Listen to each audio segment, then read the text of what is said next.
Hello, and welcome to dentReviews. If you watched my recent live stream, you may have noticed that there were a couple of audio glitches. Most notably, there was an echo and some volume discrepancies. There was also a completely missing intro you may not have noticed. So I decided to re-upload the live stream as this new video, and I've tried to edit the audio a little bit to make it a little bit more easy to listen to, a little more balanced. Unfortunately, I can't do much for the echo, but I hope it does make it a little bit easier to listen to, and this will serve as the missing intro. I basically just introduced the guest star tonight on the channel, which was John Sieber from JDS Labs. Him and I have been acquaintances in email for the last 10 to 15 years. We've kind of discussed different products and different electronic ideas and things like that. So I thought, why not have him on the channel? And I asked him and he agreed. And this is that interview. So without further ado, I will let you get to it. And thank you guys for watching. Hey, John, you there? Sure am. All right. Well, we are live and we are going. So, how are you doing? I hear you're having a thunderstorm over there. Yeah. I got the kids to bed mostly, and then a lightning storm rolled in. I think I have internet for the moment. Well, hopefully it holds on. If not, we'll know why you got disconnected. Right. So, tell me, sir, what in the world got you into this audio industry? Like, what What got me into the audio industry? Okay. further back from that? Like, what was your first... It's been a while. Yeah, what was your first experience that really struck you in terms of audio? Like, were you a kid and you heard some song and you thought, wow, that's amazing? Or, you know, what kind of enticed you in terms of audio?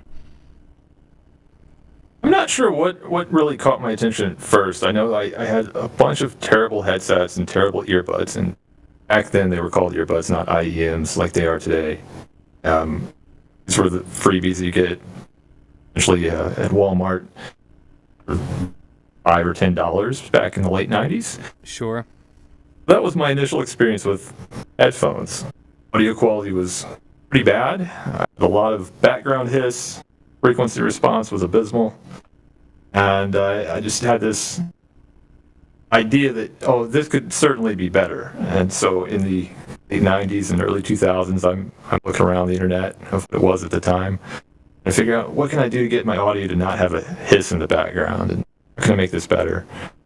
I found Sennheiser headphones and quickly decided Sennheiser was the way to go at the time, and ended up with a pair of HD 280 Pros. I know those well. And I enjoyed them. The quality was substantially better, but they really lacked bass, at least my set did.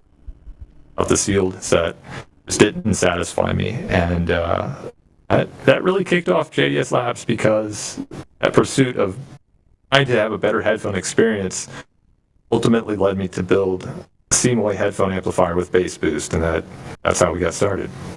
Awesome. Yeah, I definitely remember that amp, and I remember I was thinking about building one myself, and ironically, that's why I ended up buying your JDS C5, is because I was like, yeah, no, I'm lazy. So I looked around and thought, I could buy a Seymour amp, but then I saw the C5 and I thought, well, that looks pretty nice, and I kind of researched it and everything, and lo and behold, there it is. So lucky for me, you ended up on this pursuit of audio bliss. So you weren't happy with the Apple stock earbuds? Is that what you're telling me?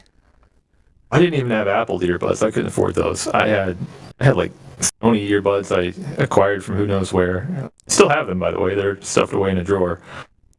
And they sounded very bad. They were just not good headphones at all.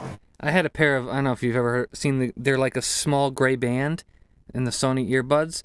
Yeah. I had a pair of those. I think they were the V600 or something like that. And I would always push them in my ear and put pressure on them to get the extra bass. Because just wearing... I did too. Yeah, I had that set. This isn't working. It was fun. Yeah. But I mean, I probably listened to those, thousands of hours. Oh, I suffered so greatly. My first real pair of earphones, was the Sony MDR EX85 LP, which by today's standards in terms of IMs is not reference quality by any means, but it was the first headphone or earphone I had ever heard that actually had sufficient bass. And ironically now it's way too much bass. But, back then I was like, there's bass, this is awesome. So I listened to those, and it was just like game-changing. That's probably the set that really got me thinking, wow, there are nice IEMs, like what else is out there? And I started looking at frequency graphs and kind of getting into the whole quality IEM segment, and I kind of went through a lot of Sonys, actually. I have to give them credit for their price to performance ratio. They had a lot of sub $100 earphones that were pretty good, nothing amazing, but they kind of whet my appetite and got me into the hobby. But so that's pretty cool. Now, is your family into audio at all? Is it just you? I wouldn't say like into audio. My dad was one who constantly had music playing in his office. He ran a business for a number of years, and I remember when I was a kid going in and listening to 90s grunge and whatever was on the radio at the time. My mom, not really. Siblings, not really, no. Any That's just musicians? me. Musicians in your family, or do you play anything? My mother played piano. Oh, nice. I played alto sax in high school and haven't really touched it since. But I enjoyed it while I did. Sure, sure. Yeah. Yeah, I've never played the sax because I could never make it make a sound. I just sound like a dying duck, so I just kind of gave up. It's tough. I don't think my bass was built to play the saxophone. It was really hard. Like I did well. I joined the jazz ensemble and section leader and all that, whatever they called it. But even after years of practice and trying to master the thing, I did not have the physical capability to make the sounds I wanted to make. Sure. I remember ending with this professional saxophone player, and he's like, "Oh yeah, just like do this, and it'll make this sound like on Saturday Night Live." And I was like, "That is impossible. I tried it, and it doesn't work." So, Yeah, I'm more of a key. Anything with keys on it, I can play. Keyboards, even like things like harps and stuff like that. I'm not a harp player. Don't misunderstand me. But like, I have the ability to kind of like know where the notes are and make melodies and stuff like that. So that's kind of my thing. But when any wind instruments, things with reeds, forget it. Like just I can't do that. I hear you. Yeah, I have a lot of fun just poking around on keyboard of any kind.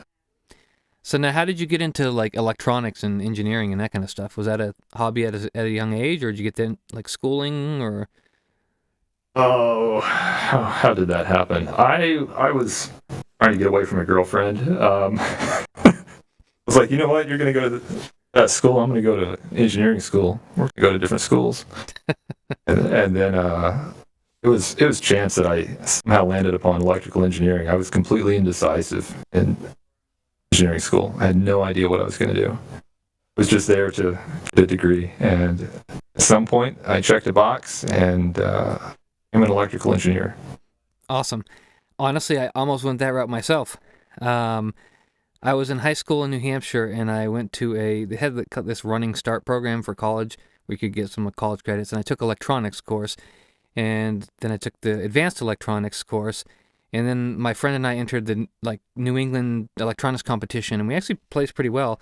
And I was like, this is great, I love this. And then I got into the computer side of it and just beelined it into computers. So I never but that's why I still work with, basic electronics. Like I have a general knowledge of it, but obviously nowhere near your level of engineering skill. But I love I don't know, there's just always been something awesome about these small components that do such a small individual thing, and yet altogether they build these complex circuits that can do, generate the audio we hear. I think that's fascinating personally. Yeah, there really is a fascinating side of old school analog electronics. So much of the development these days is into the software domain and digital and all that. But I really value high-skilled analog circuit development, which people may come to think, oh yeah, op-amp-based amplifiers aren't true discrete designs, but there's still quite a bit of art involved in creating any analog circuit. Definitely. Yeah, I think it's interesting too because in the audiophile world, there's a lot of people that are, super fans of analog equipment. For instance, right now, vinyl is huge. And right. Not exactly parallel, but just the idea that, something non-discrete electronics is sought after by so many people is pretty interesting. I'm personally a digital fan myself, but I love analog instruments. So, for instance, I have a Fender Rhodes behind me. This is like the best thing ever made, and it's all analog and mechanical parts. There's no digital electronics, no power. Thing's freaking awesome. So I like stuff like that. But when it comes to audio reproduction, I'm definitely a fan of the digital domain personally, which we'll get into that in a little bit. So you had mentioned that you wanted to build an amplifier to kind of satiate your desire for extra bass or less hiss or whatever. So how did that really... When did you really feel like you were starting to know that you were going to make a company out of this? Well, it's pretty apparent that there was some real demand by the time I built the first one. I had extra parts. I built the first CMOI with bass boost. And you don't buy 2 resistors or 4 resistors. You buy 100 resistors or 1,000. There's a bag of them. Take it. I built a few more, put them on eBay, and by surprise, people, yeah, can you build more? I want one too. So this was sophomore, junior year of college, and I didn't have time for that business sort of thing. I'm supposed to be taking tests and coursework and not running off making circuits and building a business. But what I did was an auction on eBay to see, okay, how much will this sell for? And that wasn't really the goal, but if I only had time to list 1 or 2 amplifiers a week, I would list them, and it would sell for 2 or 3 times what I ever thought was possible. So for the first few years of what's going to become JDS Labs, a company, it wasn't taken seriously. I was simply selling kits and selling amplifiers because I enjoyed it, frankly, and it was a hobby. It took another 3 or 4 years before I decided, okay, I'm actually going to turn this into a company. And that was a whole separate experience I can get into, but yeah, looking back, it's like 4 years. Well, if you knew there was demand, man, it seems like maybe I should have run a little faster in hindsight, but here I am. Yeah, it's always a balance, though. Life, you got to have school, family, friends, work, or you don't. Yeah. You just have all work, but then you have no life. But that is interesting. So, what year was that you felt like how long ago was this? Like, when was this starting out? So the first few amplifiers I built were in 2007, okay. And the Objective 2 appeared in 2011. That was the point I decided, okay, there's so much demand, so many people are asking me to help because I'm just, a hobby guy in the industry. It was an overwhelming amount of time that was going into what I call the hobby. I quit my full-time job and focused on satisfying all the requests I was receiving inbox. It hasn't stopped. That's crazy.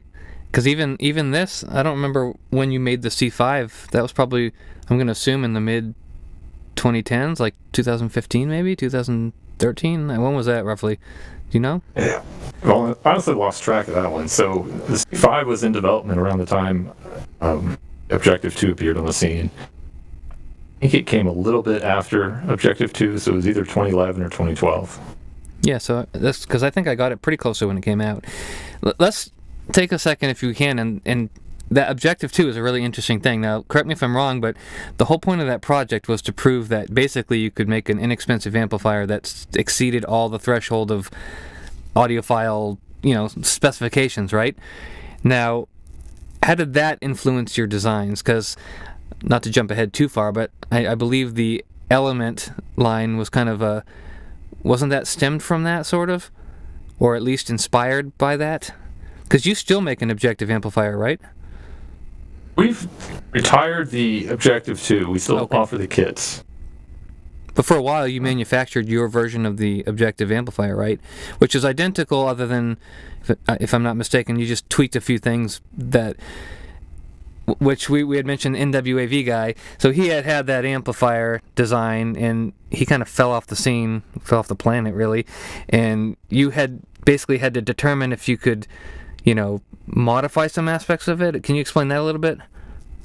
Well, not quite. We adhered strictly as possible to the derivatives license. called. Yep. He disappeared in 2012, if I remember correctly, and by that point, the Objective DAC had been coordinated with Yoyodyne Consulting, and there were a number of different startups, we'll call it, who were representing the open source Objective-2 and ODAC projects. I cannot remember the exact names of those companies. It's not terribly important now, but I'll say that they're all gone except for two, JDS Labs and Mayflower Electronics. Mayflower was actually a customer of ours, and that's a whole separate thing. He's an interesting guy, and I'm amazed to see how far he's gotten. He's done well. Check out Mayflower. He's gotten into the gaming side of the market, and we've stayed away from that thus far. But essentially, the Objective-2, to answer your question, no, we did not modify it. We never modified it. We always sold the Objective-2 with the original bill of materials installed on the circuit boards. They were always strictly in compliance with what's supposed to be built, and that was the reason that it succeeded as a project, because there were no changes to it. Okay. Now, for anyone that doesn't know, NWAV Guy was a huge proponent of objective measurements, and basically that, correct me if I'm wrong, but he felt a lot of the audiophile marketing kind of talk was, essentially nonsense, and that if it measured well, it would sound great. He's actually the reason I bought my Sansa Fuse, for anyone that knows that. It was a little Sansa Fuse player. Don't tell me you have one over there. I think I do. Right by it, somewhere in here. There it is. That's a clip. Have you seen this? I have the clip as well. So I don't have the clip. I have the that's what zip clip, I think it is, which also measured identical to the clip. So I had those two, which I still think are amazing MP3 players for the size. And my Fuse still holds battery life well, and you can modify it with Rockbox and get all these cool themes on it, which I've actually designed some themes myself. But anyhow. Yeah, he was a huge proponent of that. So if you don't know him, but he kind of fell off the planet. I don't know if you've ever heard of what happened to him. I always wondered if he was alive, if he got a job offer somewhere and they just paid him to not talk about something or what. But I just hope the guy's okay. Yeah, no, I've been asked that question a number of times. No, I know nothing that anyone else is aware of. So the guy appeared. He developed a following, we'll call it, within the audio community. That resulted in kind of success of the Objective team, we'll call it, where you're building high-performance phone amplifiers that actually should be what's called transparent. Put that in quotes because we've got this ongoing debate of what is transparent, what is subjective, and what is objective, and those are long discussions and camps on both sides. Some people just absolutely refute the objective scene, and it goes both ways. Like, who knows? Absolutely. And that interests me greatly. I'm not at all for or against either side completely. I'm definitely probably more objective for the people who know me.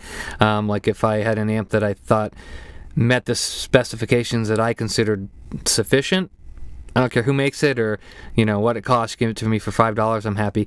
But I also do believe that sometimes our brains are incredibly deceptive. There's a lot of psychology that goes into the human brain, and it's easy to fool our brains. So I think part of the problem with proving something's objectively, let's say perfect, whatever, is that there's really no easy way to test that. And, there's double-blind testing, and there's all these different forms of testing. But, I mean, to get a sufficient sample size and the sufficient setup, and it's just, I don't know if there's been enough work to really prove anything. Obviously, if like Harman, for instance, a lot of the earphones and headphones we review, we being like, YouTube people, you'll hear the Harman target thrown around a lot, and Sean Olive and things like that. And, when you actually look at the study behind that, it's really a lot more subjective than you might think at first. Because you're like, all personal preference. The Harman target, and it's like, yeah, but it's a subjective target. So anyhow, but that's something that always fascinates me. I like the just the thought of, looking into those traits of audio, the specifications, the total harmonic distortion, the synad, and, all that kind of stuff, jitter, and, like what is the point at which those things are audible? And, and that was the whole idea. And anybody who's new to audio these days has no sense of how this played out over a decade ago. Objective 2 was from 2011, because it's been a long time, and we're still focusing on measurements and trying to shoot for high performance. I publicly stated a couple of years ago that this race, not one we're interested in being part of anymore, because we've hit such extreme levels of performance. It's like, okay, well, we're at 119 dB SINAD, and the noise floor is microvolts, and you really aren't going to hear much better than this. We're focusing on other aspects right now, but yeah, I agree. Sure, and I think I absolutely loved, if you want to transition to your Element line. So I have the original Element, and I don't know if anyone can see this on the camera, but this thing is freaking awesome. They engraved it with it's like a space, and that's the moon, so my rotator knob is a moon. So I thought that was pretty badass. But this thing is great. Now, it's not perfect, but not due to the sound quality, but just, I think we've worked on this in the past, but Windows and ASIO drivers are just, yeah, so these, I think this one just, correct me if I'm wrong, but the first generation never had like a certified driver for ASIO that kind of came out and was guaranteed to work with Windows or something along those lines. I was actually trying to use ASIO for All. I'm sure you're familiar with that. Yeah. And I had a really bad experience with that. I was actually listening, I used the application Music Bee, and I had set it to use the ASIO for All to the USB on the Element, and just halfway through a song it was like a blast of noise, and I was just like, all right, forget that. Which I do not, there's no fault on the DAC, because I knew, talking with you, that was not a supported thing, it's not guaranteed or anything. But what's awesome about the Element 2 and 3 is, if I'm correct, they do have proper ASIO drivers, right? Right. Yeah, the first generation from 2015 was based on a audio chip, which was limited to USB Class 1 or 2496K. And the driver support from that company it left quite a bit to be desired. So in the second generation, we went to the XMOS engine, which is the best. We've continued with that and continued to develop in the third generation. And for anyone that's not familiar with what we're talking about, ASIO is asynchronous input-output. It's basically, and correct me if I'm wrong, John, but it's kind of a more direct channel between what you're listening from, your source app, and the device, right? So you're kind of getting theoretically closer to a bit-perfect audio signal rather than any kind of DSP or anything that's affecting your system, kind of altering your sound. And just to be clear, the Element 1 is great with Windows and Mac using just the default, functionality. But Windows has some interesting issues just itself with its DSD or whatever the audio thing is in Windows, with some sample rate conversion or something like that. I don't know. It causes some weird bass issues in my experience. But the Element is awesome on the Mac.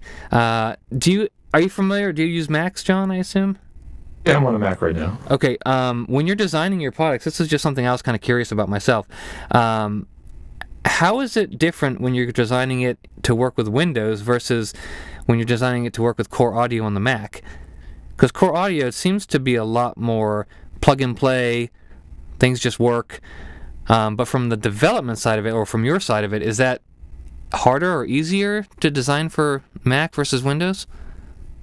There's no difference from my perspective. I mean, we're using an off-the-shelf XMOS USB Audio Class 2 firmware engine.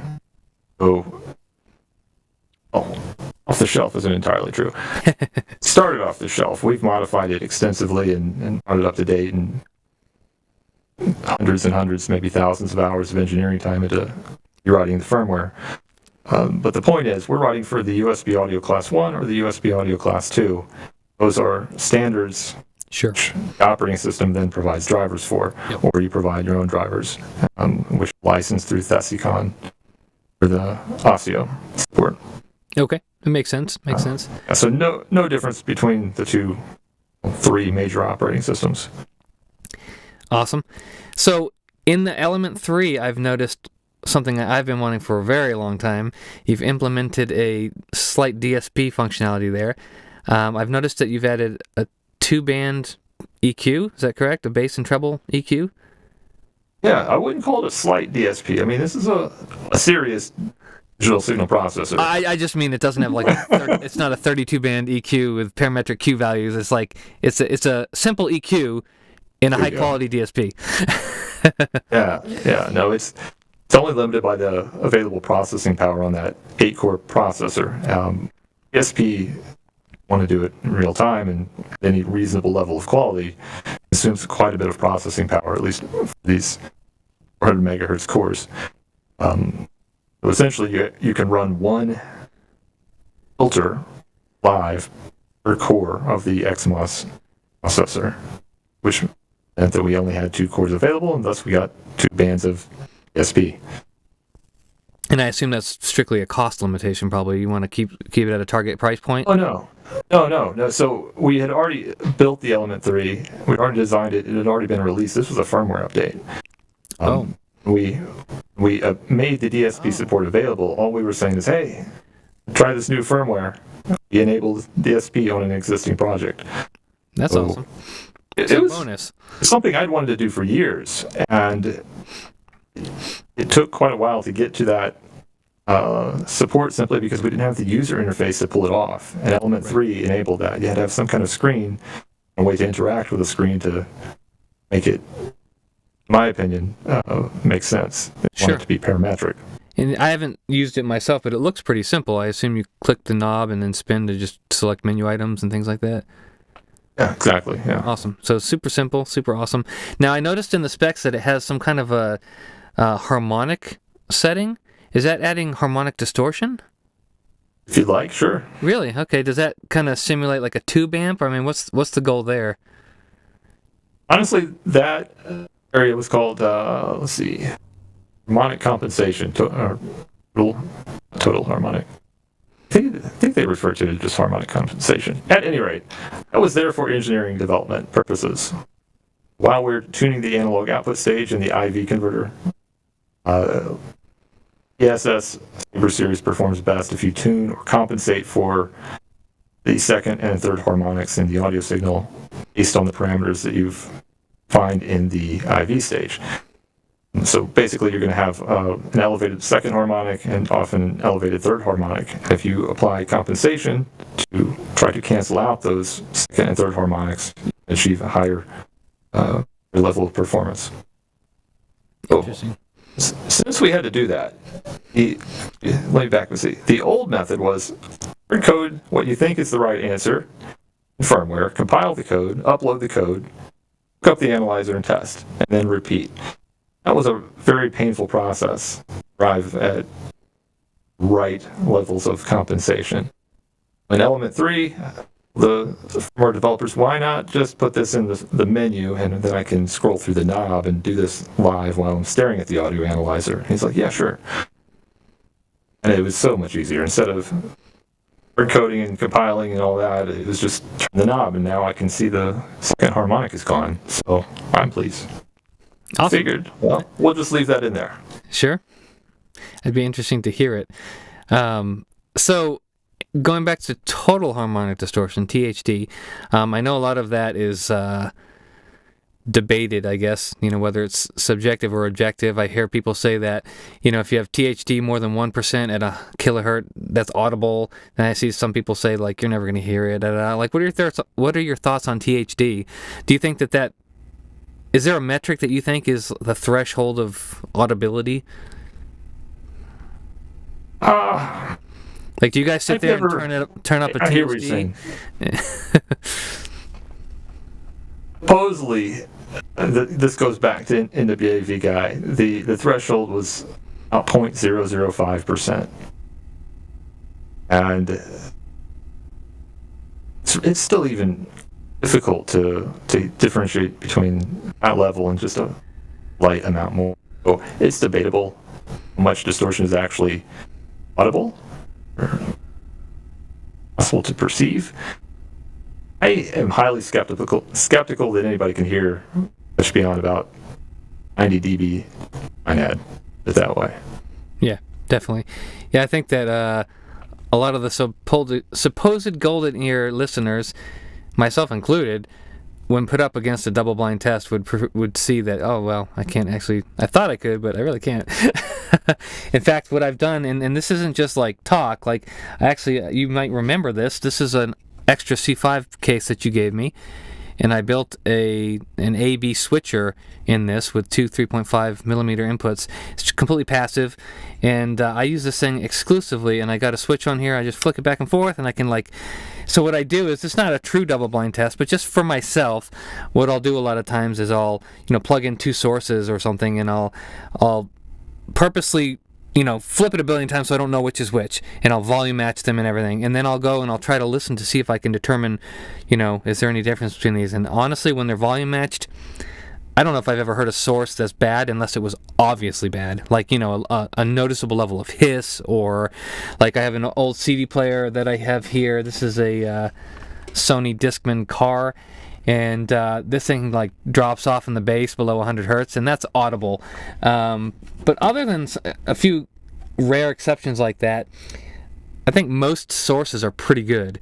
I'm not claiming you're not going to hear anything with certain headphones in certain situations, but just in general, I think the source quality in the last, let's say, 10-15 years has just gotten astronomically good. In fact, the Apple dongle blows my mind. Like, I tell people all the time, unless you have very powerful headphones that are very inefficient, all you really need is an Apple dongle, and that thing is phenomenal. I mean, you're getting really good specs. Again, it doesn't provide a lot of power, and there's also some issues with it on Android, which you have to be aware of. But just the fact that they're able to pump out the quality that they do with that little thing is mind-boggling. Now you're gonna power a Stax 009 with it? No, but for a small iPhone device, plugging that in, you're going to get really good audio. So that's really cool. Now, with all this advent of these small USB DACs and things like that, did that influence the discontinuation of your C5 at all? Was that part of that? Like why did you? It seems like the C5 was such an awesome little amplifier. It had the EQ in it and the double gain stage and small form factor, long battery life. I mean, what was the reason that pushed you away from that? Was it just sales were diminishing, or were you just trying to free up time for new projects, or? It was really simple and easy. You look at the demand of a product over time, and naturally things make sense to produce, and you have a decline in demand over time, and it's time to retire the product and move on. And that's just where the C5 was. But the reason the C5's demand declined was actually quite simple. The advent of the iPhone took a few years, but keep in mind, this was where audio was around the time the C5 was in production. This was a hard disk based iPod. Yep. And it had a high noise floor. The output was 1 volt, and those two factors meant it made a lot of sense to put a headphone amplifier in, paired up with it with a set of rubber bands. And a few years later, we've got these iPhones. Why would you ever want to tote around an iPod? Sure. Wouldn't. You just play on your smartphone. You don't want to attach an amplifier to your smartphone. Naturally, demand for these portable amplifiers declined, and it wasn't just JDS Labs. It was everybody. I remember, I don't want to give away names, but there was a company who was selling tons and tons of portable amplifiers, and talking with him a few years after this all went down, he's like, yeah, we almost went out of business, so that's why we had to pivot and start making headphones.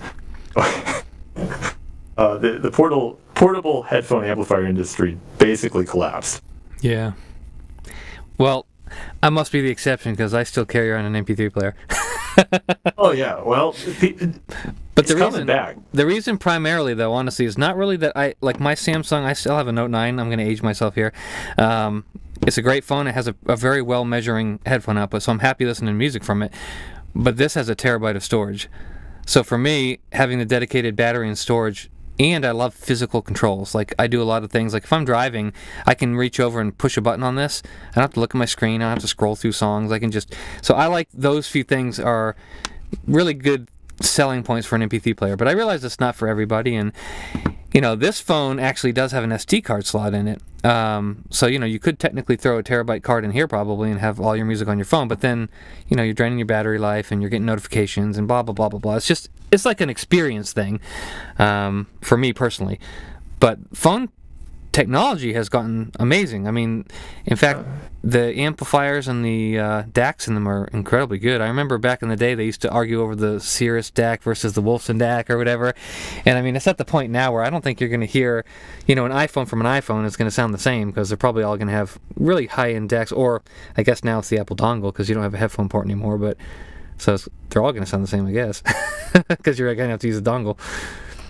Well, that, and there's also the distinction to be made between general consumer, like my wife, wants Apple's wireless, we call it AirPods. AirPods, yep. And then people that we collaborate with, which are, listening to Sennheiser headphones or $1,000 earbuds. Yeah. Shout out to the 650 and 600 right here. Yeah. But there's two different segments of people here. You've got people who care about audio and headphones, and you've got people who don't. The vast majority of people listening to music on an iPhone, not audiophiles. Absolutely. But getting back to what you're saying, there are certainly people still carrying around apps or digital audio players, they call them these days. That MP3 player is really a term people use, is it? I don't know. Yeah, I don't know. I mean, I don't play MP3s on it, so it's not really an MP3 player. It's a. There's still ALAC. MP3s here, but mine's an ALAC player. Yeah. Oh, I just don't see the market for apps same way I saw it 10 years ago. It's sure. Completely different.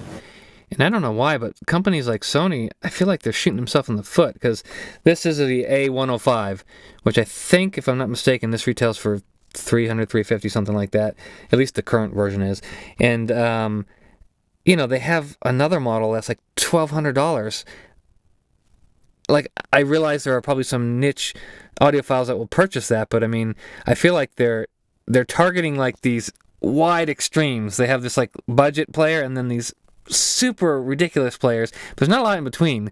Like, there's no like $400 player that supports 2 terabytes of music with like, really good audio volume output. Because I think this is like 35 milliwatts per channel, which is plenty. I mean, that'll power my HT600 for me personally.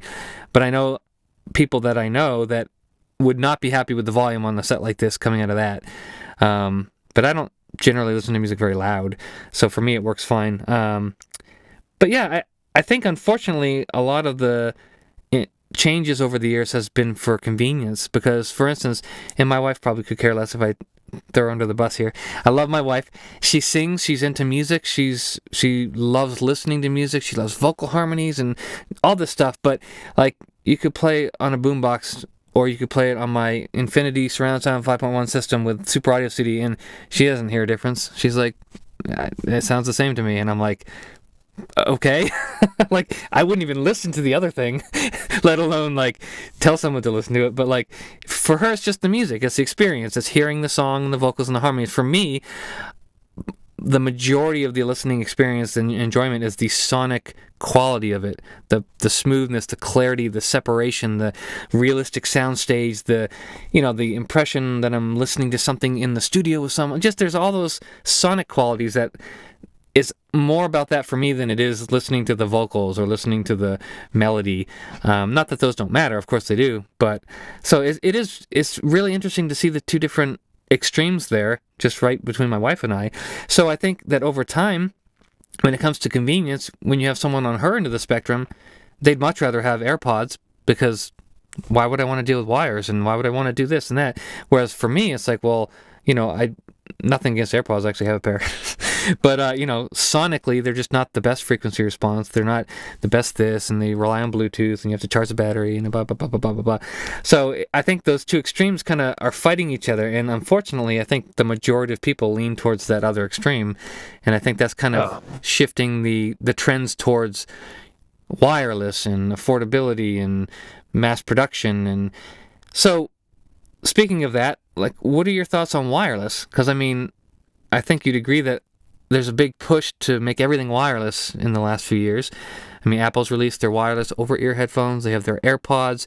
Samsung has the Buds. And, every company's coming out with some kind of true wireless. Moondrop has their 5 versions. They're coming out with Bluetooth transmitters, and your phone's all Bluetooth. They don't have headphone jacks anymore. I mean, everything seems like it's kind of getting pushed that way. So what are your thoughts on that? Is that a good thing, a bad thing? Well, it's a natural state of progress. That's what it is. We keep moving forward. That's a consumer mindset here in America. Is it beneficial? Yeah, absolutely. I mean, my wife has the AirPods. I know the guy here in the office enjoys EMF headphones, also has AirPods. That's what he uses when he leaves the office. It's the right thing to do for making music accessible and easy to enjoy. Absolutely. There's value in that. So, yeah, that's totally fine. You're still going to have high-end headphones. Just because you have AirPods doesn't mean you can't have a nicer experience when you sit down at home. And there's always going to be audiophiles. There's always going to be people doing minor levels of hobby. Sure. Absolutely. I have the AirPods exactly for that reason. They serve a purpose. When I'm at work and I'm messing with computers and moving things around, I don't want to be tangling my wires, and I don't want to be looking like I'm wearing this big, thing. So I have the little AirPods in my ears, and I have the ambient mode turned on so I can hear people talking, and that functionality is awesome for that environment. Now, would I ever use them at home? Personally, no. And then nothing against AirPods whatsoever. They do sound very good. But I'd always rather have my Sennheiser or my Moondrop Kato earphones because they just sound better to me. And for me, I'd rather, at home, when I have accessibility to those things, I'd much rather enjoy the sonic bliss of those versus the convenience of the AirPods. So they absolutely, they serve a purpose. And I even highly recommend them for people who are going to use them in a situation like I just said at work. That's awesome. Now, they also have some of the most phenomenal noise cancellation I've ever heard. I go on an airplane, I turn on noise cancellation, and it's like, how is this freaking possible? So that's a huge benefit of those. Although if you're like me, I also have Etymotic earphones, and those are 35 decibel earplugs. You just whoop, and then you can't hear anything. But definitely not convenient for talking to people. So there's a huge difference there too. So speaking of the wireless, oh sorry, go ahead. Were you gonna say something? Oh no, I was gonna say go ahead myself. You go. Okay. I guess one thing that we had talked about before that interests both of us is kind of what do you see as the future of hi-fi? How do you see things progressing in the future? Obviously there's wireless, but more than that, what do you think the landscape is going to look like 10, 20, 30 years from now? No, I did. Jess, that was a thing I've been thinking about, and if I've been pondering. I mean literally pondering, asking myself these questions, and I don't have all the answers. But here's what I've seen unfold in my 17 years hi-fi audio industry. I went from relatively decent digital performance, where we had a high background noise floor. Okay, had limited voltage swings, so we could not drive high impedance headphones. And a lot of headphones 15 to 20 years ago if they were high-end, needed a considerable amount of amplification. 2 years go by, digital audio players get better, earphones appear. And then throughout the next decade, JDS Labs and others really pushed for objective performance, basically eliminating the need to pursue extremely costly amplifiers from earlier part of the decade. Now that we've gotten through this objective phase, I'm going to call it, of the past 10 and plus years, I don't think there's really much left to be done on the analog side of development in the audio industry. It's great. You've got fantastic audio. Most of your digital audio players are remarkably good. Voltage output is now plentiful for the majority of cases. I think Mac doing 3 volts RMS out on most of their systems. Crazy. Yeah, which is 3 times more powerful than they used to be. And that'll drive a Sennheiser headphone pretty respectively. Not to say Sennheiser is the epitome of hi-fi audio, but the point is, where are we going forward is probably into the stratosphere in terms of hi-fi element because topped out and you've got a $99 or $109 JDS Labs Atom amp, more or less perfects what can be achieved in terms of analog audio. Yeah. Where do you go from here in terms of performance? Well, there is zero incentive to push performance any higher. And I've told people this. There is no reason that you need more power. There's no reason that you need a lower noise floor. It gets done. Nevertheless, we're still trying to sign at even higher than a low 120s. And I'm like, why? Just don't need to do that. So real quick. But, so SINAD, for most people, I assume audiophiles might be familiar with that term, but can you go into that a little bit? It's like signal and distortion or something like that. What does it stand for again? I think it's signal, noise, and distortion. Essentially, yeah. I think about it more as the reciprocal of total harmonic distortion. It's basically looking at both the noise floor and the distortion components and a discrete number here. The higher the number, the better. That's not exactly true because there's that threshold of transparency that we talked about where once you're beyond that point, it doesn't matter. But yeah, SINAD basically means let's look at the noise floor and let's look at the distortion components and arrive at a figure. That can then be used to evaluate performance of an audio system. Sure. Where are we going from here? I'm very curious. This could be split up into a number of discussions, but talking about hi-fi strictly, like in terms of audiophile headphones, I see high-end audio stagnating in terms of analog side. I'm not sure what's going to happen with the digital side. I'm sure that Bluetooth continue to evolve. Heard rumors that we'll get to lossless wireless audio streaming, which is possible.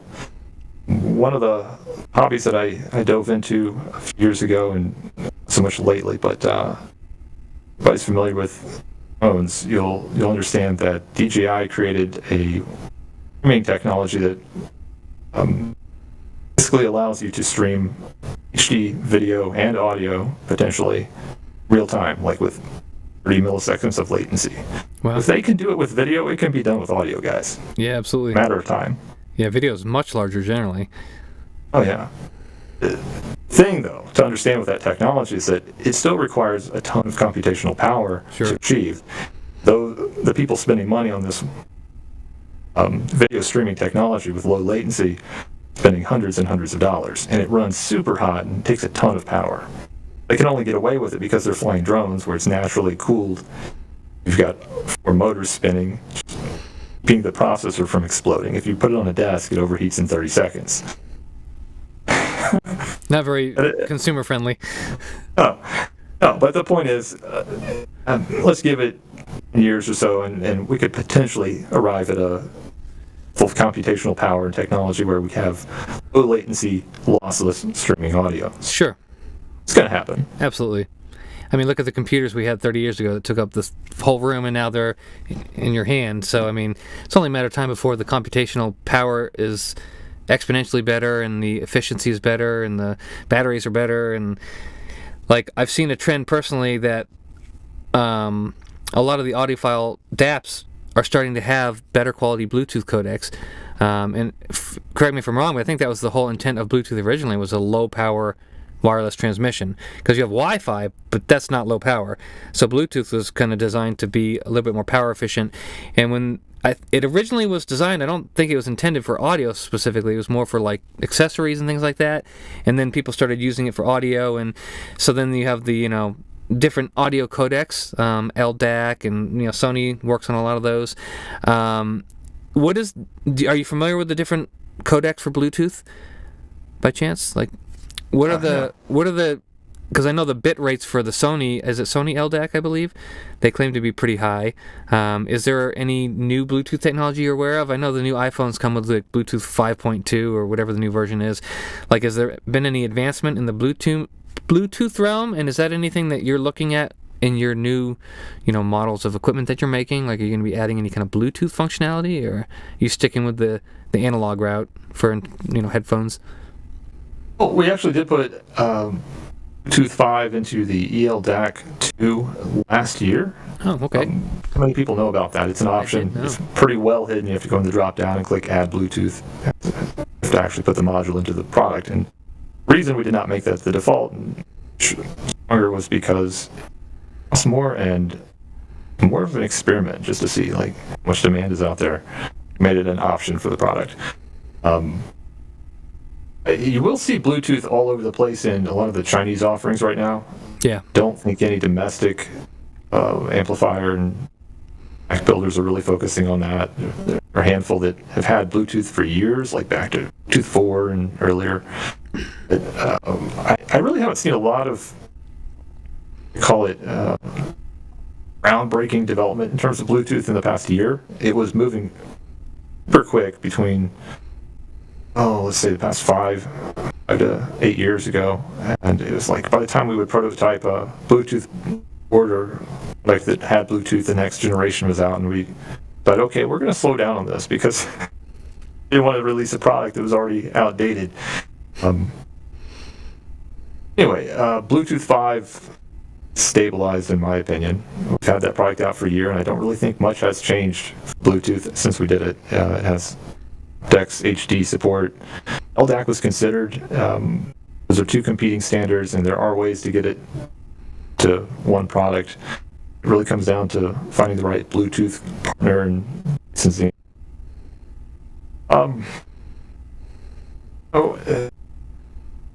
The quality of aptX HD and LDAC is actually quite good. I'm seeing more interest lately from new faces in the market that like to listen to Bluetooth, which is interesting because just a few years ago, no one in our segment of the market really cared about Bluetooth. It was a nice to have, but don't really want to use it kind of feature.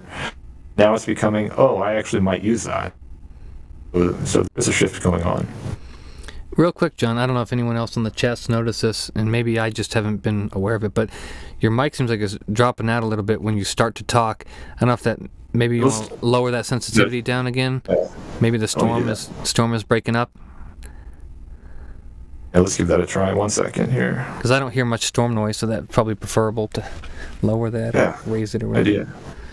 Idea. Yeah, I'm a huge Bluetooth proponent when it's required, like with the AirPods and work and whatever. But otherwise, I have an auxiliary cable in my car that I leave in my car because personally, I can hear the Bluetooth in the high treble, especially. And I've noticed we had 2 cars recently. We had a Toyota Yaris that had the built-in Bluetooth from the factory, which is a 2014 model, and I have a Sony NEXT 3000B or something like that audio unit in my Camry that I put in myself, and the Bluetooth is noticeably different. On the Yaris, the hi-hats and cymbals are just like digitally just horrid. And again, that's one of the things my wife would listen to and say, I don't hear anything. And I'd be like, how do you listen to this? And then I go in the Camry, and while it's not hi-fi audio per se, it's completely listenable. I don't ever notice it. It's not like, ooh, that sounds objectionable. So there's definitely a difference there in the implementation of the Bluetooth in those 2 models, and probably I assume the Sony has a much newer Bluetooth that supports, aptX or whatever. So that's definitely a factor. Now, do you ever listen to Sonos? Have you heard any of those wireless speakers, anything like that? Yeah. My wife has one that she totes around to the garden. Mm-hmm. It's wireless and battery powered and all that. We've got, I think, a couple Sonos in the house. The kids love them. Yeah. Because one of the benefits that I've heard, and I have a few JBL speakers, and they're hit or miss, but a lot of the JBL stuff actually does a pretty good job in terms of DSP. And that seems to be the huge trend that I think is probably one of the major benefits of Bluetooth, is that devices designed for Bluetooth often have DSP built into them so that they kind of tweak the frequency response or tweak the sound in a way that to most people would be enhanced or better. Now, as an audiophile, you may or may not like that, depending on what it sounds like, but that's kind of a neat side effect of having that, is because it's all digital and it's self-contained. A lot of times JBL specifically tweaks the frequency response, and you can see this because I actually had a JBL clip. I don't know if you've ever heard of that one. It's a little speaker, and when the speaker was having a problem, I actually pulled the speaker out and I made my own little amplifier and I hooked it up, and it did not sound the same because they had a lot of DSP tweaking the frequency response. So it's probably a way for them to manufacture an inexpensive, speaker and have it sound good by just kind of adding some bass and lowering some treble, whatever. But what are your thoughts on sound purity in terms of DSP? Obviously you have DSP in the Element, but it's not a requirement, it's optional, right? So right, it's turned off by default. The Sennheiser HD series, for instance, like they have a pretty noticeable sub-bass dip. Like there's not a lot of low, like deep bass in them. They sound good, but so that Element 3 is really enticing to me because I feel like you could probably take that 40 hertz EQ point and go boop, and these things would probably sound a little bit fuller at the low end. Sean, let me tell you, that's exactly what I'm doing right now. Yeah. So, you may have just sold me one of those. That's awesome. That's why I've got the Sennheisers out. We've got a nice set of ZMF headphones in the office that Zach sent down last week, and they sound incredible, but they don't need any bass boost. The Sennheisers need it to sound respectable. Well, I actually have, let me pull this over here. This is my, sorry, I'm not prepared. I have way too much stuff on this desk. This is my solution. I'm not sure if I'm holding it up to the computer like you can see that. This is a Chameleon. Man, focus. A Chameleon amplifier. And what this is a basically these little chips here come out, they're modules, and I have this one designed for the HD600. So this guy, Solder Dude, I forget his full name, he grafts the headphones and then makes compensation circuits to correct the frequency response. So what this does is this takes the bass below, I think it's like 100 hertz on the HD600 and ramps it up, so it gives the sub-bass boost. Then also takes some of the little bumpiness in the treble and kind of smooths it out and evens it out. So this gives an HD600 a really, really smooth and refined sound with a nice deep bass. And you can go and you can have them configure this with like AKG headphones or whatever headphones they've measured. So that's kind of what I do, but it sounds like the Element would basically almost eliminate this because I'm primarily using this for the bass. In fact, I don't like the treble EQ because what I think they don't take into effect is your pads wear over time. And when your pads on the HD600 wear, the sound comes a little bit softer, a little bit less treble emphasis. So this takes away the treble edge that you have with new pads. But with the old pads, in my impression, it's just a little bit softer than I'd like. So I kind of wish I had like the bass boost circuit only, which I could probably get for another like $40 or whatever, but yeah, it's not a big deal. Well, it's a subjective thing too. Not only did the pads change, but what you like in terms of bass or treble is not going to be the same as what someone else likes in terms of bass and treble, even though it's the exact same headphone. So having a parametric or adjustable capability is really valuable. Absolutely. Yeah, on my Windows machine I use Auto EQ. And I'm not sure if you're familiar, John, but on my website I have like frequency response graphs of earphones. I don't do headphones yet, but I do earphones. And I have the various targets that people like Harman and diffuse field and stuff like that. But I've come up with a target myself, and I always stress this to people. This is not an objective target. It's 100% subjective based on my experience in studios with studio monitor speakers and what I perceive an earphone to have a similar sound to that. So, you might hear that and say, that sounds nothing like a studio monitor. Well, that's okay. This is just my subjective opinion. But what I hope it does is it gives people an idea of, like, if they hear a certain earphone they like, and it matches my target well, they get a baseline. And then they can go look at other earphones and know kind of how it varies from that target. But anyway, my point is, I use those frequency response graphs for all the earphones I review, and I make corrections with Auto EQ to kind of create what I consider a corrected earphone. But if you're not familiar with Auto EQ, that's awesome. It's a system-wide EQ for people out there that don't use it for Windows, and it lets you use as many parametric EQ points as you want. You can adjust the width and the value of the decibel increase, and basically do exactly what you want in terms of frequency response. The downfall to it is, you're running software on the system, so if you plug in speakers like I have and then headphones, you have to make sure to remember to turn that off, because one of the great features of the Element, at least the old version, I don't know if the new one has this, but I have my speakers plugged into the RCA outputs, and all I have to do is turn this off and it switches between my headphones and goes to the speakers. But what I often do is I forget that I have the auto EQ on. So I go to the speakers and I'm like, why does that sound weird? And then I realized, oh, my auto EQ is on, so I got to make sure I shut that off. But anyway, I'm a huge proponent of EQ, so the addition of that I think is awesome. Do you foresee in the future that you'll add more EQ customization, like 3 or 4 points, and maybe more? Can you adjust the Q value on the Element, or is it a set? I think I saw it was 0.7 on the website or something like that. Right now it's locked at 0.707, Okay. which is a pretty common value. Yeah. It can be modified as a constant variable in firmware. So if you really want a different variable, and let me turn that alarm off. If you do want a different variable, all you have to do is have us recompile that Q value and send you a custom firmware. Oh, that's awesome. Yeah, I'd love to put it in the menu. Frankly, we weren't sure that people would care that much about Q, and B, we were running quite low on the number of bits available in the options menu. We had reserved a certain number of bits, literal bits of memory for that OLED screen, and we are out. Yeah.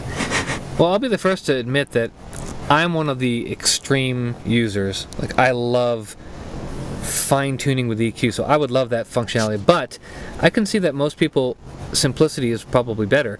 You're giving them EQ, but it's the ability to say, oh, more bass until they like it, and boom, there you go. And they're not having to worry about, like, where is it, and how do I know that it's good, and how do I know it fits my headphone. It's just kind of the user experience is probably paramount in that situation. Yeah, I think a lot of people do not understand most of the options in the products they buy. Even our customers just are like, what is that? And then you've got people on the other end of the spectrum who are like, why haven't you implemented crossfeed and all that? Sure. It's difficult to satisfy everybody without putting the kitchen sink into the product, and we try not to do that because, well, costs would go up pretty quickly. If we did have more bands, then I think you raised the point earlier in the conversation, we probably would have needed more hardware to begin with, and more hardware would mean the price would go up. We really tried to stick with keeping the Element 3 priced roughly where it has been. Factoring in inflation and all that, if you look at the price of Element 3 MK2 today at $449, it's actually basically the same price as the original Element was in 2015. That's crazy. Yeah. So one thing that I hear a lot of people ask me about, or talk to me about, is balanced. Now, if I'm not mistaken, the Element is actually a balanced audio pathway, but it's not a balanced headphone output, right? Is that true? All right, let me get my soapbox out. All right, here we go. Now, can I balance? Yeah, I'm probably vertically limited right now, but people know me as like I'm not your typical audiophile. Like I'm not into the. I want to word this carefully. I don't want to insult anybody, but I don't. There's a lot of stuff I think is BS, and I'm not saying balance is BS, but I don't think there's an audible difference between a balanced and an unbalanced signal if you have good headphones and a good source. Now, is that your opinion, or do you think that there's a objective benefit to having balanced? Because doesn't it just require twice the power supply design and twice the da-da-da-da-da, and it just complicates your amp like significantly for the probably insignificant advantage I'm not laughing at you. I'm laughing at some conversations I've had. Just you're reminding me of people I've talked to about balance, and it's a loaded term. Keep that in mind when you're talking about balance in the audio circle. Sure.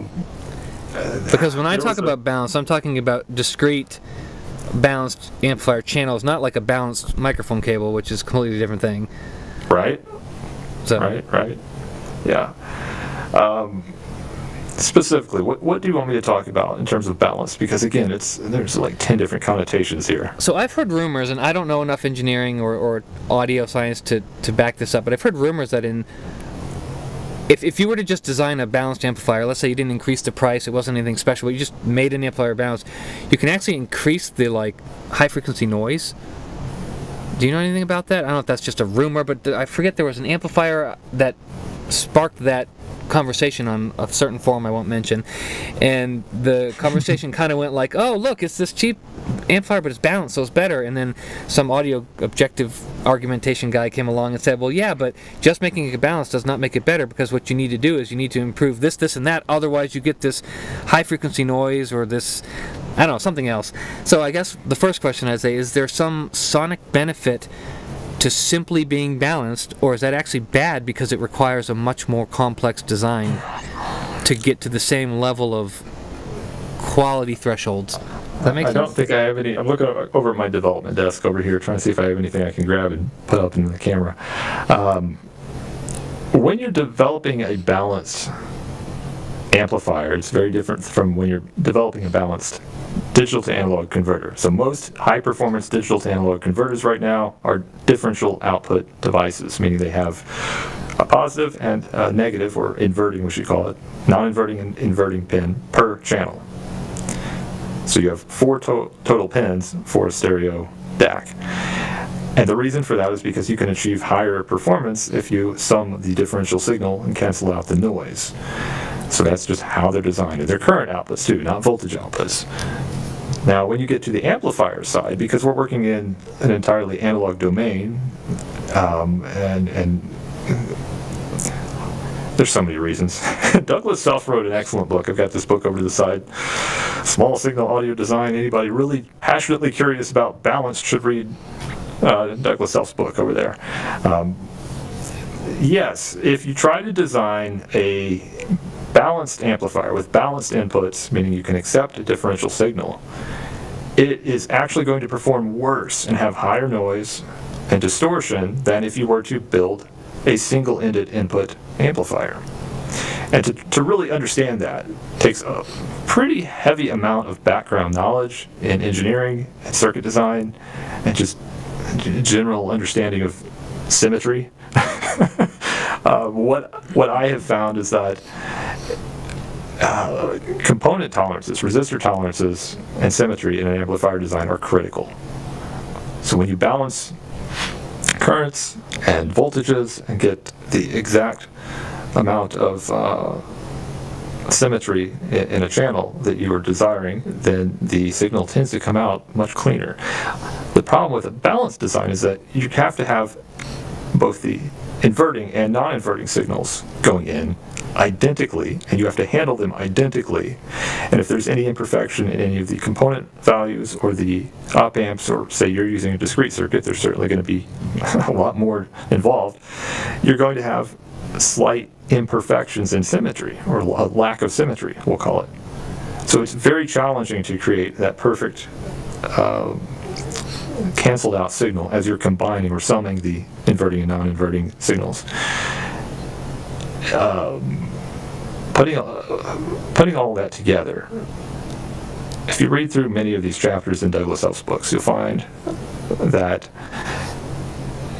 on average you tend to have about 16 chips or more to create a balanced amplifier with 3 dB worse SINAD performance than an equivalent single-ended amplifier. So you've got 16 times the chips, and the performance is still not as good. Yeah. It blows my mind. Like, yeah, we can design a good balanced amplifier. It's possible, but the incentives are they're really not there unless you have a reason to use a balanced input. And the reason to use balanced interconnects between a source and an amplifier typically mean you're in a studio environment, or you're in some kind of environment where you've got long cable runs, or there's a lot of EMI and a lot of cables on the floor where noise is going to get picked up. Absolutely. And for instance, like these are XLR cables for people who aren't familiar with studios, going into my microphone and into my studio monitors. And the benefit of those being long runs, I might have a 20-foot microphone cable, is they have their dedicated ground. It's a 3-conductor cable. And the way it works is, it essentially is the same idea, is that it has a, how would you describe that? It uses that third ground, if I'm not mistaken, to essentially cancel out the noise from the signal, right? Is that kind of basically? So the 3.5 connectors that you see that are unbalanced, I mean, I don't know anyone that uses a 20-foot unbalanced cable. And if you do, okay, but, generally speaking, a 6-foot headphone cable is not really long enough to pick up any kind of induced noise that would interfere with, unless you were maybe, standing next to a MRI machine or something. I have no idea. So yeah, I think it's the idea between noise rejection and sound quality and all these things being better with balanced, I feel like is very unlikely unless you had a very cheap, bad unbalanced amp and a very nice, well-designed balanced amp, but then you're not really comparing apples to apples, so it's kind of like, okay. Now, correct me if I'm wrong, but the only real benefit I could see with a really well-designed balanced amplifier, and maybe I'm wrong, this isn't how it works, but would it potentially give you a better discrete separation in terms of crosstalk? In like the perfect world, theoretically? Or is that not really...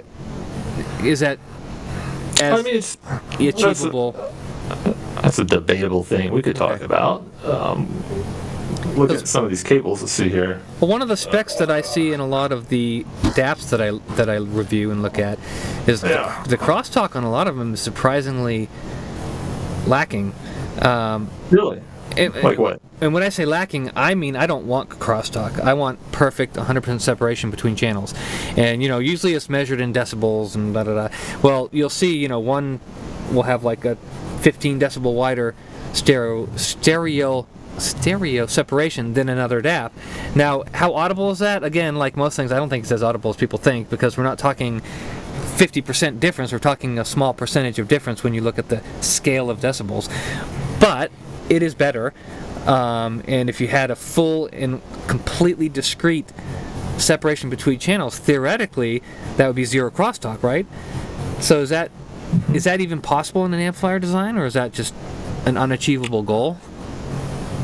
Well, you could have two monoblock amplifiers. How about that? I know Dan Saggio, is that how you say his name? Look up those. They're like $250,000 amps. You get a pallet of an amplifier when you order that. Yeah, if you had two monoblock amps, you could achieve, theoretically, perfect stereo separation. And there are some people that argue... Don't ask me to make that. No. Come on, you don't want to make the element 5? Yeah, one channel element. Here, sure. Well, yeah, we'll do that. You just put two elements next to each other. Problem solved. It's that simple, right? Yeah. But there are a lot of people, and maybe rightly so, I don't really know, that would argue that you want crosstalk. One of the debates in the audiophile cross-feed, yeah. Cross-feed, correct, is that you basically are introducing signal from both channels into each other so that it gives you a more realistic sense of imaging like a speaker would have in a room, because in a speaker in a room you're getting reflections from the acoustic design of the room, and you're not getting discrete channels in your ears. You're getting all sorts of interactions of the waves in the room. So some people argue that having crosstalk or cross-feed added to the signal is actually an improvement in the sound. Now, even if that is the case, I've just always liked the sound of discrete separation because it's just awesome. I mean, it gives you almost a heightened sense of like precision and accuracy at the cost of maybe that frontal speaker-like imaging that you might have with crossfeed. So that's a personal preference. I tried to soak in that knowledge and understand what other people are thinking about in terms of crosstalk and crossfeed pretty recently, and I came across this long discussion on Audio Science Reviews, like dozens and dozens of pages, and there was no consensus. You had some people who loved crossfeed, and then you had others who liked less crossfeed, like a less aggressive quantity of stereo imaging mix, and then there were those who could not stand crossfeed at all. And another fact that came out of this discussion was that if you are accustomed to listening to headphones, you're more inclined to enjoy stereo separation. Like if you spent decades listening to headphones like we have, then you want stereo separation because this is natural to you. Your brain's wired to hear a left and a right and let those let them be separate. But if you're a typical person who listens to not to headphones but to speakers and just the world around them and rarely put headphones on, you really, really want crossfeed because it sounds unnatural to have this stereo separation. Definitely. So that's a subjective thing for sure. Absolutely. So some of my background is a mixing engineer. I've worked in studios and I do a lot of like mastering and mixing, and one of the things that is very common is to not mix too wide. That's like a thing, because you know, you have to think of how your mix is going to translate to all the different systems that people are going to be listening to it on. If you go in a car, most people's cars don't have the most phenomenal stereo imaging in the world, and you go to headphones and it's going to be you know what I mean? So you have to kind of account for that. It's also kind of I don't say a myth, but it's kind of a common thing you hear that you're not supposed to mix with headphones. And I believe personally that the reason for that is primarily because of the stereo imaging. I mean, you cannot properly gauge, and I love my Sennheisers, but I could mix on these in a pinch, and I could do a decent job, but you have to really hear it in a proper speaker sped up in the real world, or you don't really get, like, you miss dimensional cues that don't come across in the headphones. Now, with a proper mix on speakers, the headphones can enhance it in a sense and almost make it sound hyper real, but without, you know, analyzing it on the speakers and just mixing in the headphones, you can go back to the speakers and it can sound just wrong. It doesn't sound natural at all. So definitely, you know, it's a tool, and you use them both complementing each other, and it works great. But yeah, I'm personally kind of the mindset that an amplifier, this is my personal opinion, but I'm going to state it, an amplifier and a DAC should be what I consider transparent. And what I mean by that is they should have zero crossfeed, zero distortion, zero everything as much as possible. And if you want that, you add it after the fact. Yeah. Because if I'm, as an engineer, mixing a song to sound an exact way, I will often mix things to half decibel levels, literally. Like, I'll have things in the mix and I'll tweak that, tweak this, do this, and then I'm going to give it to somebody. You know, this is a debated topic too, but the only real way for them to hear what I heard when I mixed it was to have the exact same setup as me in the exact same room with the exact same technology, blah, blah, blah, blah, blah. That's not going to happen realistically. So what do? Well, hopefully you design the equipment to get out of the way and let all of that recording and mixing and that digital, you know, file that I have at the end of the process, let that come through as close to its original form as possible. That's my viewpoint of it. So when people say, oh, like, I love this analog amp that adds distortion and blah, blah, blah, there's nothing wrong with that. I think that's awesome if it gives you enjoyment and it enhances your music. But for me personally, that's altering the musical intent that I had in mind when I recorded the song. So, I'm not saying that someone shouldn't do that to the song I wrote. By all means, if it makes my music sound better to you, that's awesome. But it's not technically the accurate representation of the recording. Mm-hmm. So for me personally, something like the Element is great, and I'm not trying to be a JDS marketing lab here, but it's great because I think this thing is objectively transparent. I think it has sufficient specs to get out of the way and let the music shine. And if I want to EQ it, I can do that. If I want to add crossfeed, I can do that. And especially on the new model where it gives you the EQ, that's awesome. So that's kind of my viewpoint. But I understand that some people have a differing opinion, and I won't name any names, but I have another reviewer that we kind of talk about these things a lot, and I think he's a little bit on the other side of the spectrum in the sense that, you know, there's some aspects of what I just said that are hard to prove because, you know, what constitutes a transparent system in the sense that I mixed on a certain set of speakers or a certain set of headphones in a certain environment, and you're not going to get that with somebody else. So how do you know that it sounds like what I intended it to sound like? It's not going to. Do you know what I mean? So there's that element of randomness in everybody's setup. But my intent is that with agreed upon standards, you have a baseline. So I think that's a lot easier to do with speakers, unfortunately, than headphones, right?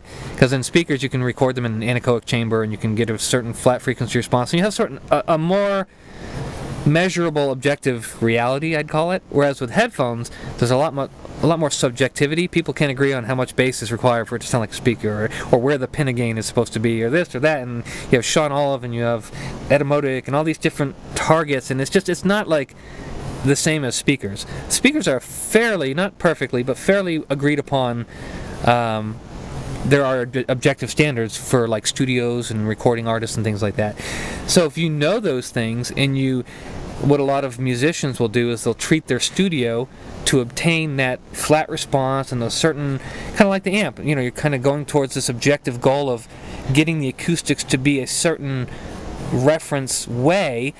Then it doesn't really matter what people listen to it on, because they're going to hear that music, relatively speaking, the same way they hear all of their music. You know what I mean? So if every, and this doesn't happen, of course, but if every recording artist had the objective great studio setup and recorded all their music, your rap artist who has a super bassy song and your acoustic artist who has a nice clean acoustic sound, those are going to sound relatively the same to the person listening to them on their system, because they came from the same objective baseline. Does that make sense? Mm-hmm. So for me, that's my goal as a musician, is to kind of achieve as much of a neutral studio environment, which again is not as easy as it sounds, and then play that back on as objectively neutral of a playback system as possible. So I think it's awesome what you guys have done, because you're basically giving us the ability, us being musicians, listeners, to hear objectively transparent music at an affordable price point, which is honestly astonishing. I don't remember what I paid for that Atom DAC and that amp, but that was like nothing. I mean, $99, I think, or something like that. Yeah, nothing. And I mean, for free, we're just giving them away. No. But for my personal opinion, I would say, given the typical IEM that most people would listen to, you're not going to hear a difference between the Element and the Atom. That's just my personal opinion. And that's nothing against the Element, which is technically probably a superior device. Well, the first generation Element. Let's be clear about that. First generation? What do you mean? Like the new Elements sound better? It does. So you think you can hear an audible difference with a standard pair of earphones, like I don't know, a model that, like an Etymotic, like say you have an Etymotic ER4S, and you you plug that into the Element 3 without any DSP modifications, and you plugged it into the Atom. You think the Element 3 is going to be noticeably better? Yeah. Really? Interesting. And it's really obvious when you get down to it. It's the potentiometer, or lack thereof. Sure. So absolutely. Any of these analog amps, the $99 amplifiers, rely on analog potentiometers, okay? And the channel balance in a potentiometer, even the best, is not that good. Sure.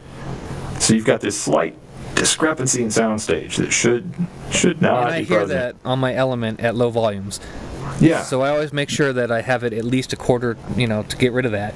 But despite the channel balance and the potentiometer, specification-wise, do you think... It's pretty good. It's pretty good. Yeah, it's not terrible. But when you go from that really slight discrepancy, maybe it's 0.1 dB off in the analog domain, and you go to the new generation Element 3, which has perfect channel balance because there is no analog potentiometer, the soundstage is perfect. You are centered every time, no matter what volume you're at. Definitely. And the difference, I don't think people who have upgraded really understand or appreciate why it sounds different, but that's why. It's because the soundstage is now flawless.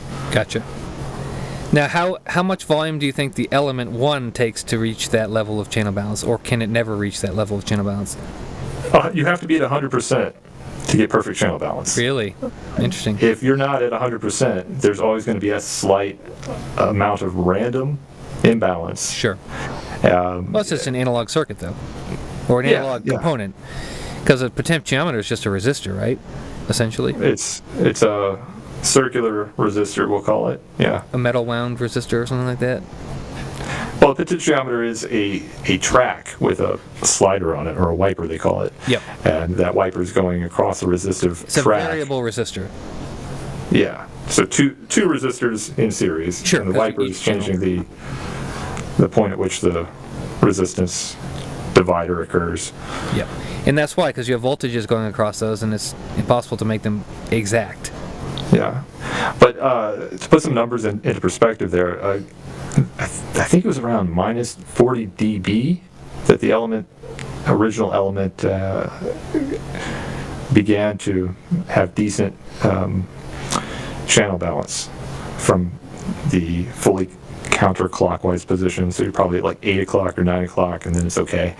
That's about minus 40 dB. That makes sense, because I usually use it around 12 o'clock, because what I do is I turn it up and turn down my system volume to get to that point at which I know the element is balanced enough for me, and then I use my computer to adjust the volume.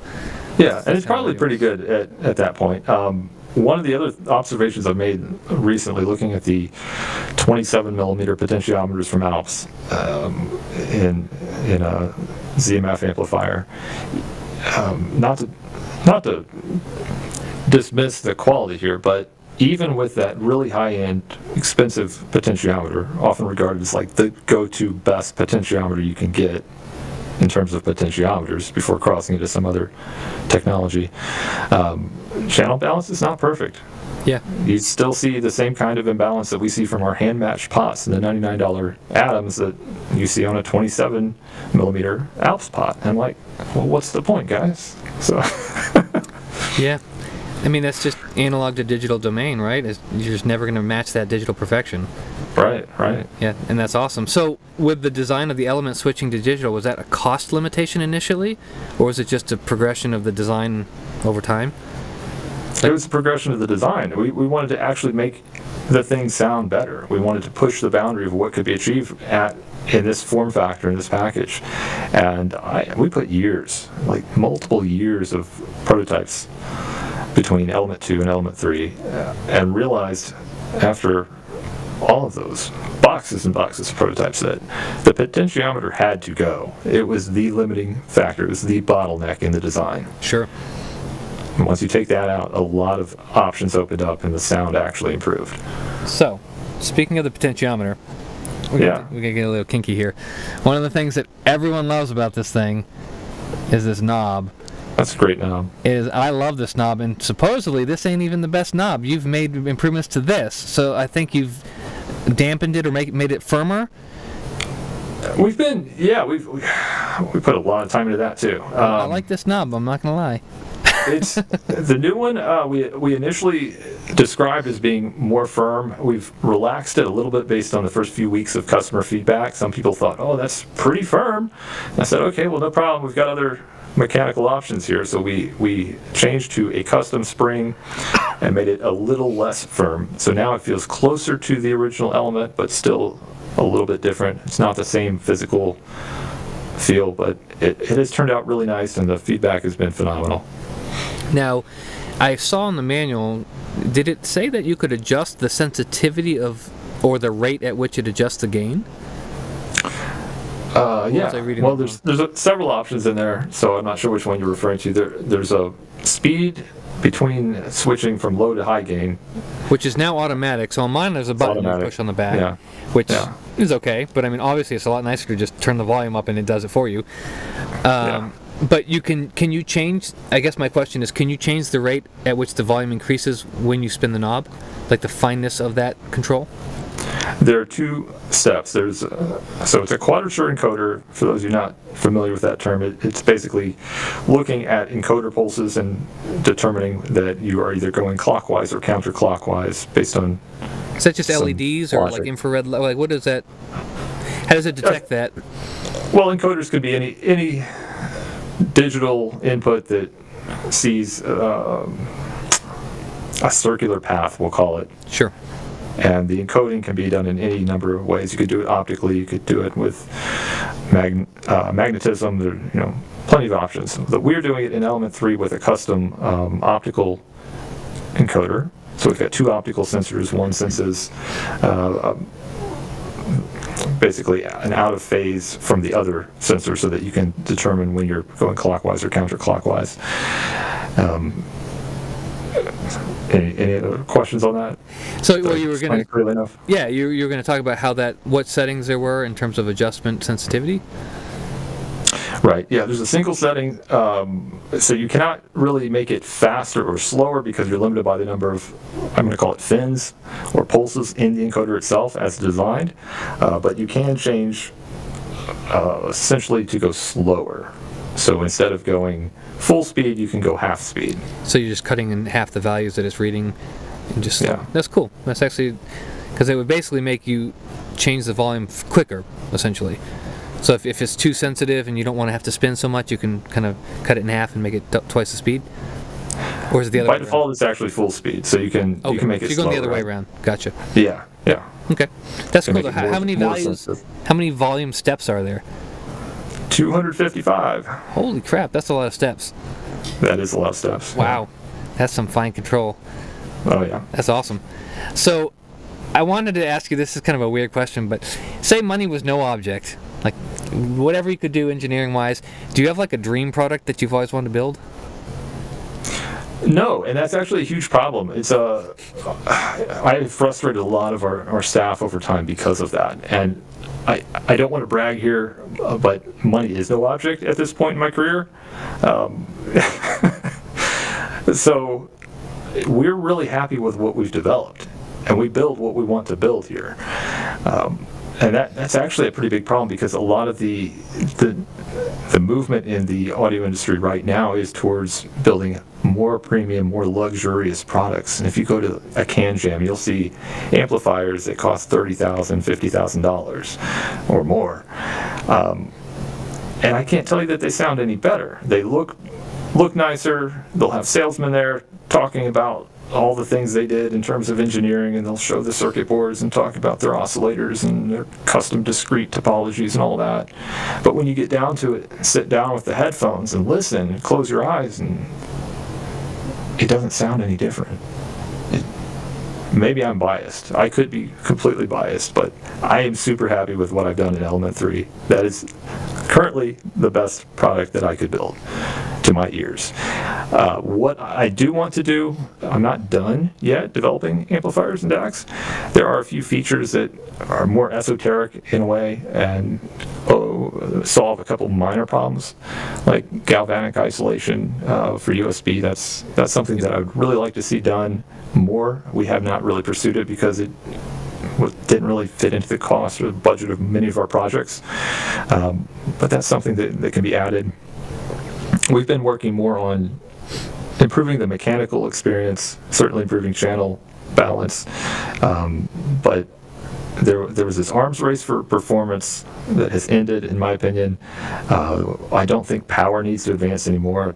For a while, people were like, "Oh, you should build a 5-watt amplifier, 10-watt amplifier." I'm like, but I don't turn my element up to high gain. Why do I need more than 2 watts? Like, I can honestly say there's only been a very rare set of exceptions that I've ever used the high gain knob, and I use the 600s on my element. I don't listen to them at that volume.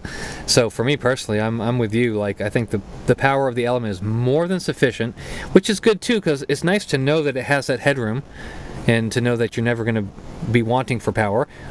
But like, there's no reason to really go any further, in my opinion. And yeah, channel balance aside, I've done double blind listening tests, not double blind, kind of blind and a half, like I said with my switch that I do there, where I kind of confuse things and like kind of just switch back and forth and test myself without looking.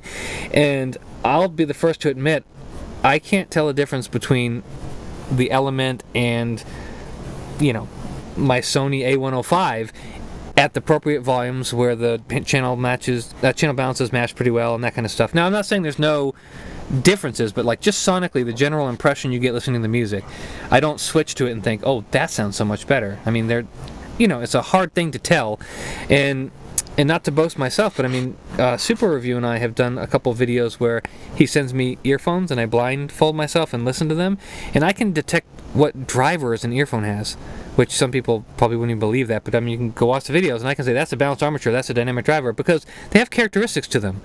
I think the difference between the amps in these is less than that. So I think my point isn't that there's no improvement going out and getting an element, especially depending on the headphones you have. My point is just that people oftentimes will say, oh wow, there's such a big difference, such a big difference, such a big difference. And it's like, your difference is going to be much greater by buying a different headphone. Like, hands down. Yeah, I agree. I completely agree. Like, if you want to hear remarkable change or get something to sound different, go for different headphones. Changing from your $99 Atom amp might sound slightly better going to an Element 3, but beyond that level, you don't need to spend more money. It's not going to be a better experience. Sure. And of course, you get the biggest difference, in my view, from the Element 1 to the 3, just for me personally, what entices me to get it, is the user experience. Yeah. I really like the OLED, the EQ, the fact that it has Osteo drivers supported and just all that stuff. That's great. That's awesome that you did that. So, in terms of the, we were talking about the design, Dream Design. Dream Design, yeah. Looking Dream at Design. other headphone amps, so you kind of talked about it a little bit. You think that $30,000 amps like essentially sound the same. Are there any differences out there that you wish you could? Let me put it this way: is there any improvement that you think that you could make that you haven't made, that maybe some other expensive amp is doing, or that maybe no amp is doing because of technical limitations or price limitations or size limitation? I mean, are you content with where you're at completely, or do you feel like there's still no there's still room for improvement? Like I'm not going to unveil the full roadmap or things that are in development that I'm not supposed to talk about. Sure. Yeah, we're still moving forward. We still have changes to make. There was you raised a strikingly related note to Seth Godin's blog post this morning on raising the bar or improving the average.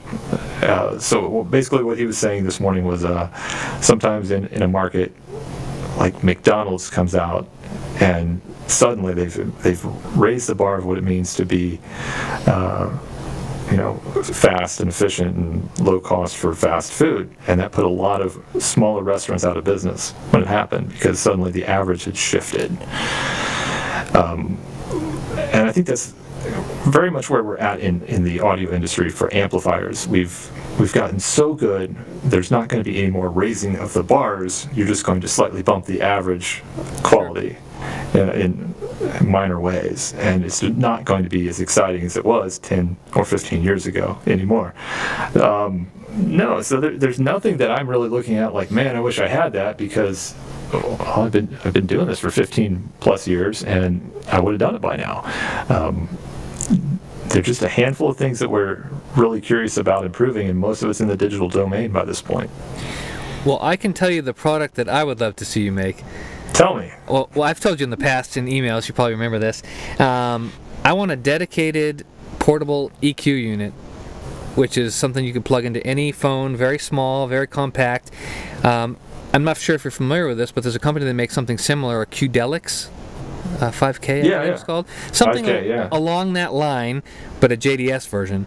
That would be freaking awesome. It doesn't. I love that thing. Looking at it, I don't own one. I haven't bought one, but I don't either. But I have a friend who has one, and he swears by it. So that actually utilizes the engine for the Bluetooth feature.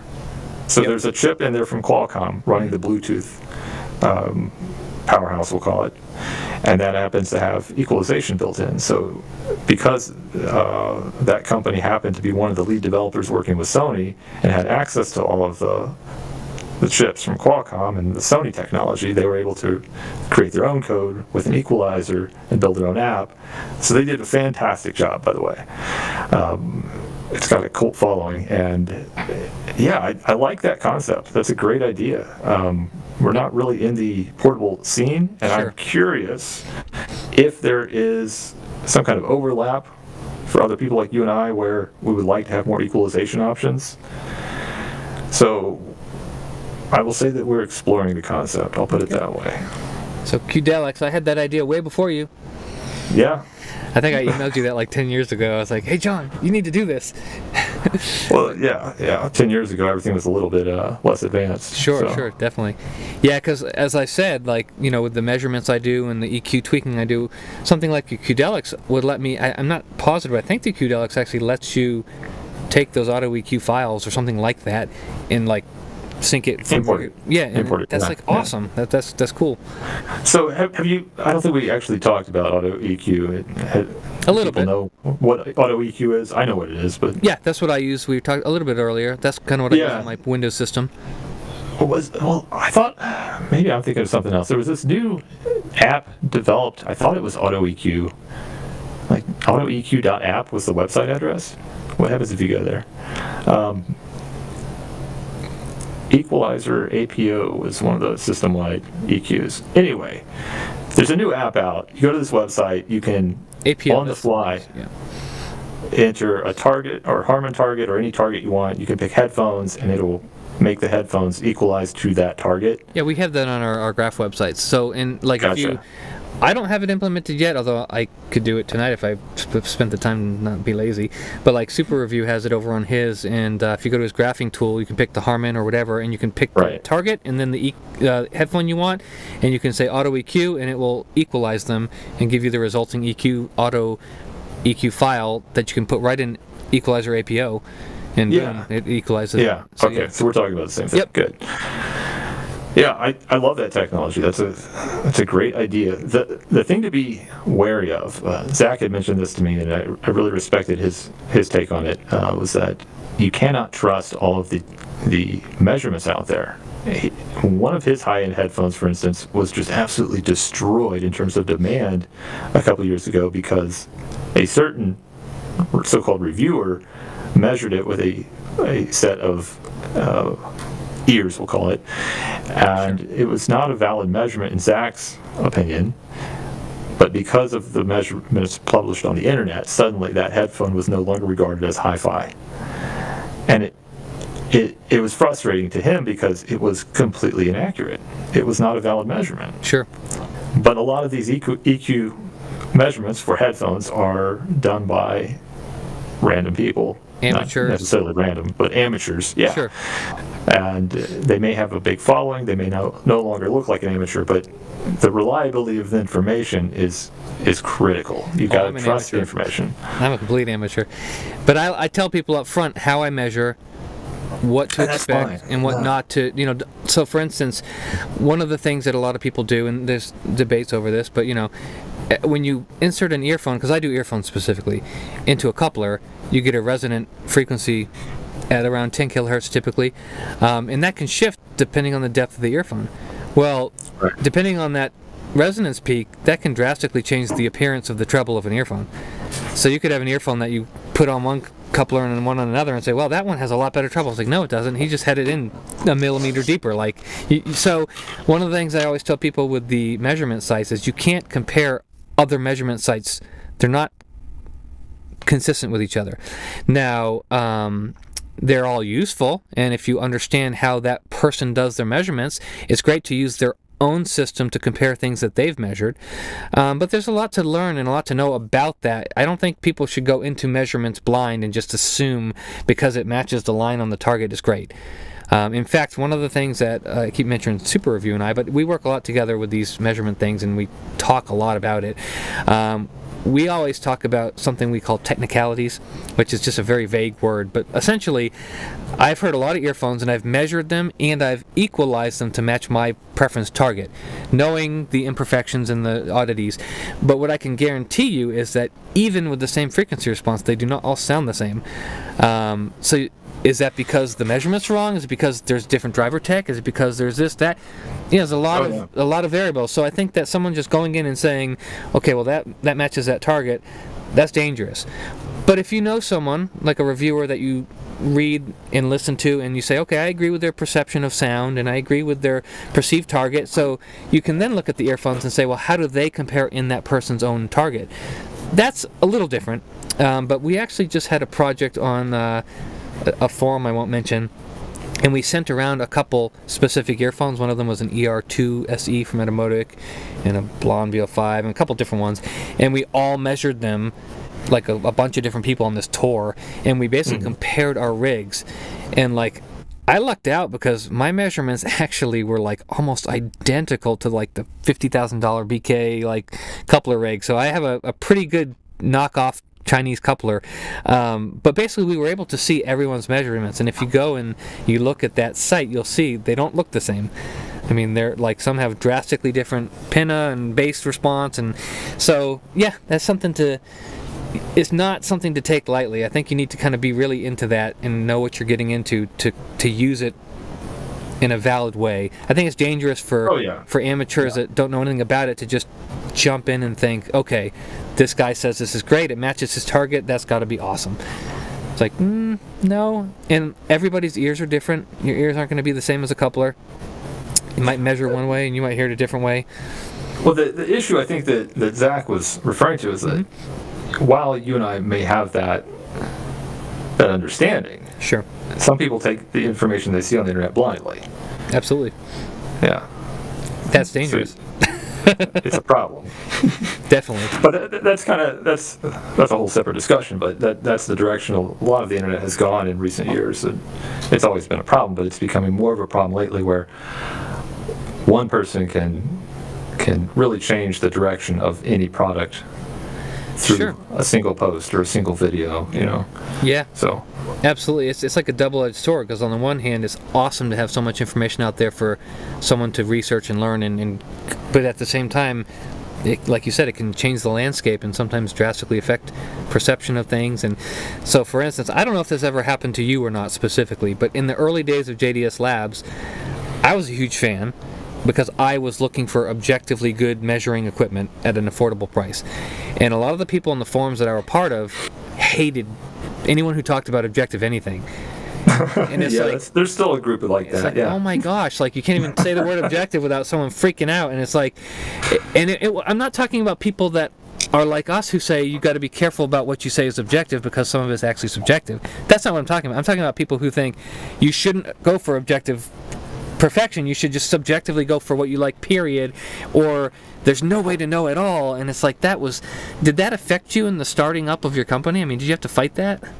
No, I ignored it. I just did my own thing. I mean, if I read every comment on the internet and read all of the haters, because there are some that just absolutely hate the approach of objectivity, then we would not have succeeded. But for the first 10 years, I was really not paying attention to what anybody said. I was doing my own thing. Focused. Yeah. Awesome. Yeah. Well, that's a good way to do it. Just stay on track, move ahead, and then you look back and you say, "Wow, look at all that stuff I accomplished." So, yeah, we're coming up. One of my goals before I retire is to at least hit a certain number of orders, and we're getting actually pretty close to that. I'm not going to retire, but it's pretty cool to think about just the sheer volume of impact we've had in terms of number of people helped to enjoy headphones, and it blows my mind, really. It's been more successful than I ever would have imagined. And I'm sure it's rewarding just to know that you've had that effect on people. In a way, yeah. Running a company's never a straightforward thing. It's never easy. There's a lot of challenges, both challenges and successes along the way. But looking back, yeah, it's been phenomenal. It just must feel good, though, to know that people are listening to your products and enjoying them. Yeah. That's awesome. I think there's 40,000 Atom Amp owners or something like that. Wow. That's just a stadium full of people. Think about it that way. Yeah. That's awesome. Well, in lieu of not going too long, did you want to take a few minutes here and look at some of the questions that people have in the chat, and I can read them? And yeah, where are those at? If you go to the chat. Yeah, if you go to the actual YouTube link I put in the Discord, you'll see the live chat on the right. I can read them to you if that's easier. Yeah, go ahead. Let's see what we got here. So everyone loves the knob, love the firm knob. Q Dog says whack. Let's see.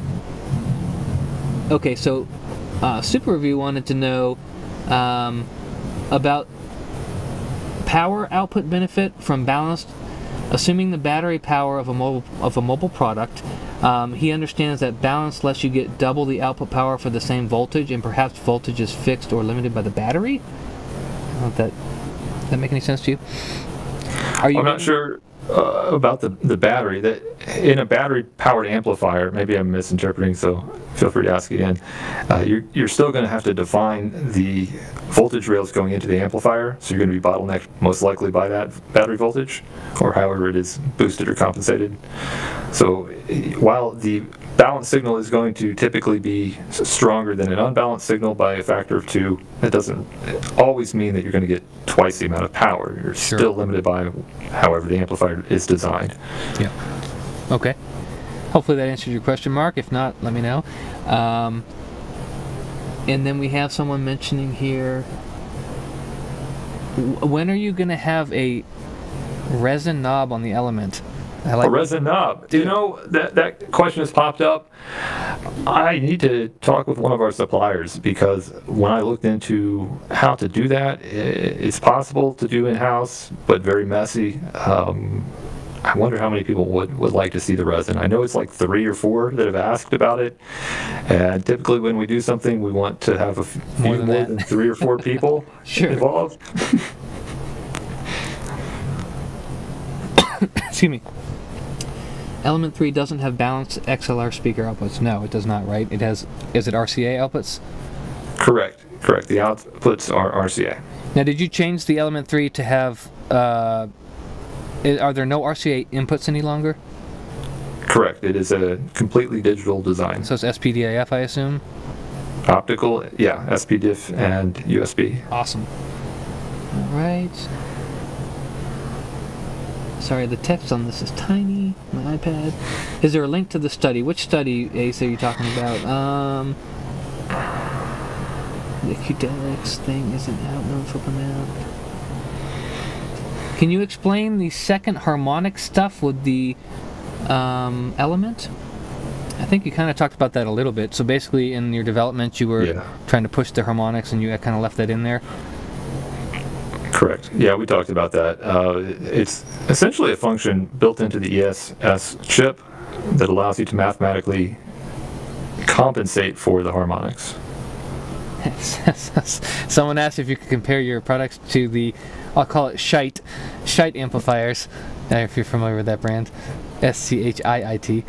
Well, that's a pretty wide question. Yeah, I know. All right, let's see. In what way? Is there a more specific question there, Ace? Let's see. He said, curious if they're interested, what their competitors, specifically Scheidt, find it surprising that so many people still go to them, even though JDS, in his opinion, has better build and designs. Maybe the UX is way better, and what their thoughts are on source means. Do they have a stance on all the different DAC chips and amp chips and all that other stuff that people claim make a difference? And kind of talked about that a little bit, I guess. Like, do you have a stance on, people saying, oh, this DAC is better and that amp is better? I mean, obviously, from what we're talking about, it sounds like, a lot of it is just, I don't want to say placebo, but, insignificant differences, I'd call it. Today, where we have beyond the threshold of mattering, I would say. Yeah. Most of the DACs out there should not sound remarkably different. There are some really, really minor differences in the low frequency performance, especially if you change the filters on an ESS or DAC. You might notice a different feel if you have a subwoofer connected to a DAC, because you have those low frequencies that you're not going to hear through a set of headphones, but you could feel them from a sub. Sure. No, in general, you really should not hear a remarkable difference between a modern DAC and another DAC of similar design. Mark says you should go to his Squiglink page and play with the EQ settings, that auto EQ that we talked about. Yeah. And what can you tell us about the new JDS ZMF amp collab?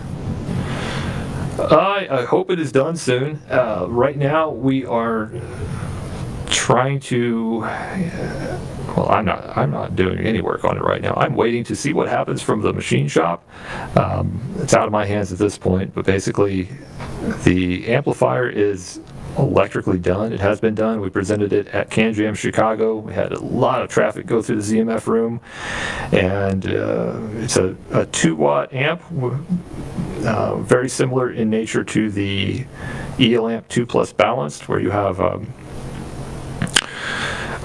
nice quad input balanced to single-ended converter to accept XLR input, and then it's converted to essentially single-ended output through XLR and 4.4 millimeter jacks. So they're not balanced headphone outputs, but the balanced headphone output is one of those loaded terms that is very rarely understood correctly. It has XLR and 4.4 out. It's not a differential output amplifier. I'll put it that way. Hope that that is enough of a synopsis of what the ZMF amp is about. And someone asked, do you have an in-house machine shop? The machine shop, is next door these days. I helped found the machine shop back in 2014, 2015. My brother-in-law really was passionate about machining. I never was. It was a noisy thing, and headphones are not really conducive to noise in the room. So we, for a while, had a separate building down the road. That was a nightmare, having two separate facilities, trying to get parts back and forth and coordinate. So we bought a building in 2015. Spent $500,000 or more that year on the machine shop, and now we have a big wall separating the two companies. I have divested my ownership of the shop. This year will hopefully be the last year I have any involvement with that, financially speaking, and it will be fully taken over by Nick Amazich. He's done a remarkable job. He's got robots in there running the machines, so they can run elements and knobs and not even be in the building these days. It's incredible what they do. Robots. Before you wanted robots. to be AI. So, kind of another side question related to that. So I assume back in the day, like 20 years ago, you probably were ordering parts from Mauser.com or something like that. How has that shifted from like 20 years ago to now? Like supplying and obtaining parts. Is it the same exact process? Do you have, obviously I assume you have different agreements with different suppliers than you did back then. But how has that changed for you? Well, we've expanded our supplier network. I bought from Mauser today, but a lot of the things that I buy now in small orders are for prototyping purposes. If we're going to do a production run, that's planned 2 years in advance. Sure. So most of the time, with COVID, it became a nightmare, but purchasing and planning for larger projects is now done by looking at all the components we're using across all the major products and deciding how many total components we need that will go into all of those projects. So we're buying just capacitors in large volumes and just diodes. Like I've got 250,000 something diodes on the shelf over there, and we buy enough ICs to last for a year or two, and we've got capacitors that'll get us through the next year. This is not something I had to do until COVID hit, by the way. So we have way more component level inventory than historically. The prices are not great anymore. Even though you do these bigger deals and say, okay, I'll commit to 2 years supply of diodes, you don't get a big price break. I'd love to say I did, but I don't. I get the opportunity to have the inventory. That's the advantage. Someone also asked, who does the plastic injection molding for the Atom amps? That is a well-kept secret. Originally, it was through a middleman in California. We were paying a company called Fictive, and had I been more inquisitive to understand who was actually in charge of that sooner, we would have saved a shocking amount of money. I think it was about $200,000. Wow.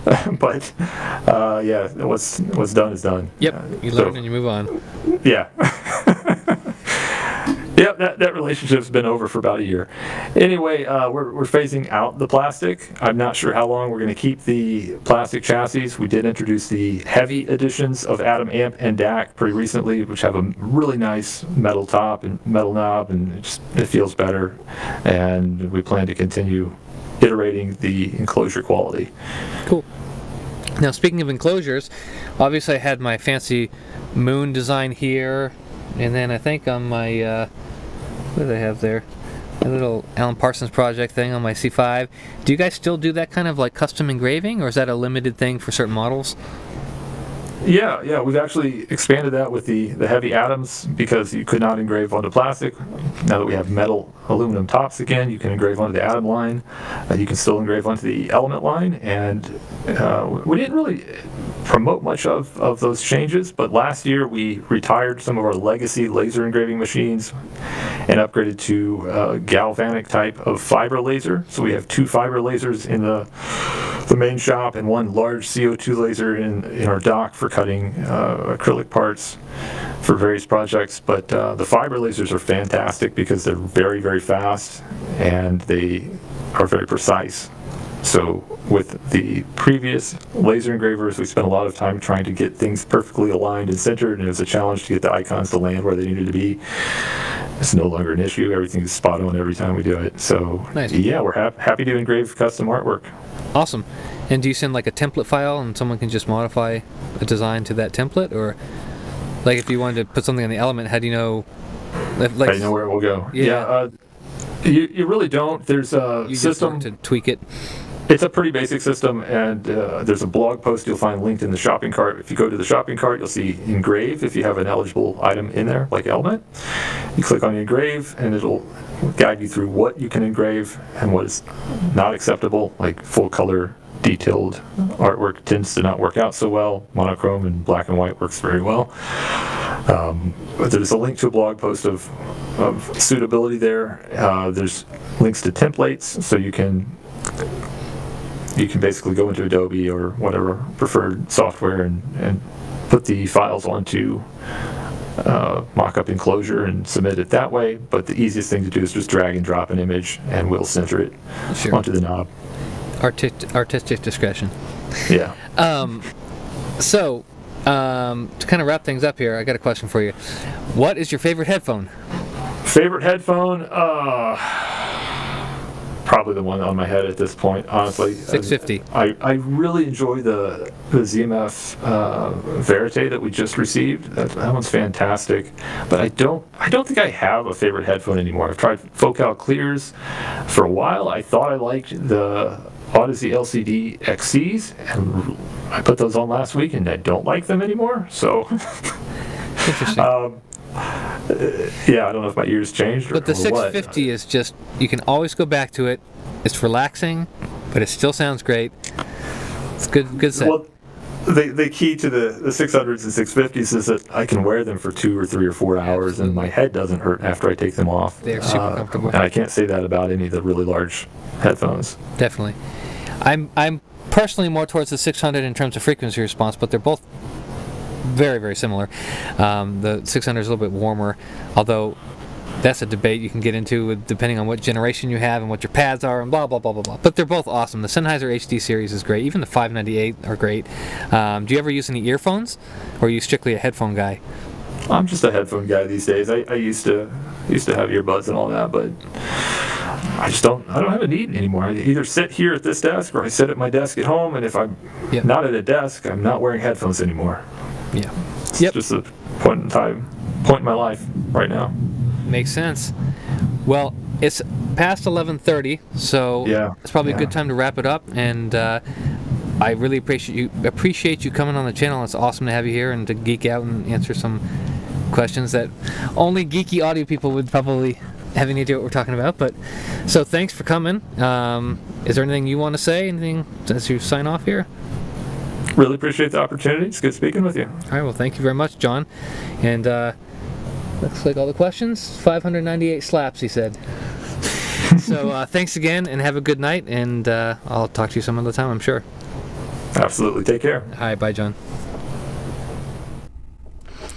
All right, everybody. Thank you so much for joining in tonight. That was John, and he's an awesome guy. And if you're not familiar with him, watch the video, check out his products. But as always, thank you guys for joining me. If you have any other questions, leave them down below, and this live stream will be available soon as a permanent video you can go back and watch. But thank you guys. I'll catch you later.